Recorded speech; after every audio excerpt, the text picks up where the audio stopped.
just wanted to talk today a little bit about breaking belief systems, getting out of the victim, getting out of the closed-mindedness that we don't even realize. So what I've been recently exploring, and it's really started to sink in lately, it's really easy to see it in other people. It's really easy to see the victimhood and the blockages that they create for themselves, but the trick is to see it in ourselves first.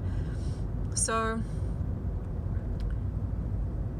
there's been a couple of patient clients as well, whom I've been challenged by and I've been inspired by.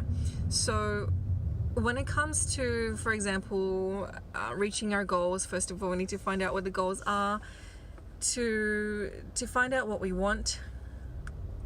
When they ask me, Sylvia, what's stopping you from creating whatever it is that you want? So looking at things from a fresh perspective, like I don't know, like marketing, or to see where the gaps in the days are. So wherever I don't have patients, that's where I'm losing money. That's where it's potential time that could be filled, but it's not. And I ask myself, what's stopping me from expanding more, from getting another person on board to help me out, to invest some of my money and time into figuring out how to address those gaps, whether it be in filling the feedback forms to see if I need to change my methodology of practice, or whether I should focus my attention on marketing in Google or Facebook ads, where then I get triggered, and then my belief system is like, oh, I don't know how to do that, and I don't have the time, or whatever the blockage is. And I hear myself saying these things, and I hear myself saying, I can't do this because I don't know how, or that's not my thing, or I'm just not good at it. And by me saying those things, I am whatever, I'm confirming that fact. Instead of asking myself, how can I do this, how can I get someone else to help me, or how can I learn this, I'm already blocking myself by saying I am, which is a statement instead of a question of how can I. And there have been many inspirational videos online, and again, that becomes a procrastination, and then it becomes too big and too scary. So another thing is to break down those goals into smaller, more reasonable steps. So finding how can I improve whatever aspect of my life, whether it be social, whether it be from a business perspective or family, how can I improve my life just by 1% every day? So what I've done lately is I've been exploring some coaching and advice from people that have done it and that are successful in it. Whatever success means to you, it means that they're efficient, they do it in an efficient period of time, or they've achieved a certain amount of money.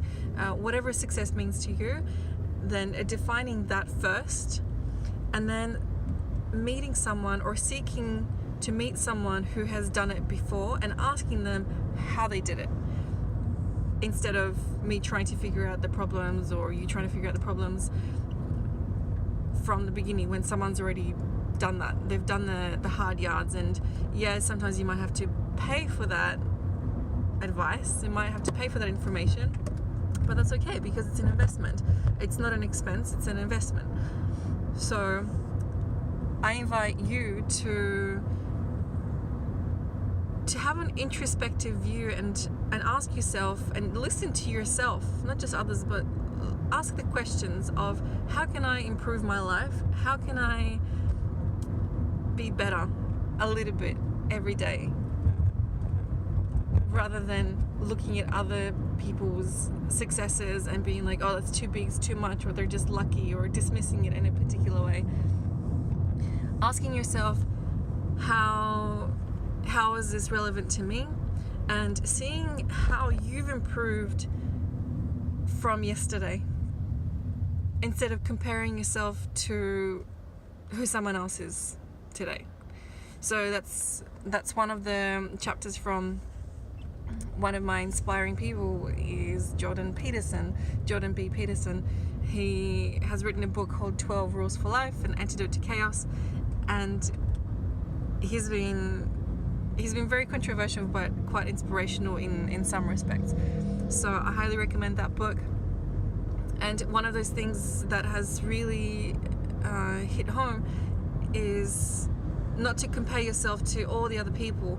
So my dear friend PT Mike has also recently posted online saying that, you know, we look at the social media, we look at Instagram and Facebook, and people are just showing their highlights. It's just highlights of their life. They won't post things that are, you know, pessimistic or a bit sad, and if they do, then we think there's something wrong with them and we judge them, and we don't want to see that because we want to be fed with, you know, positive, inspiring things.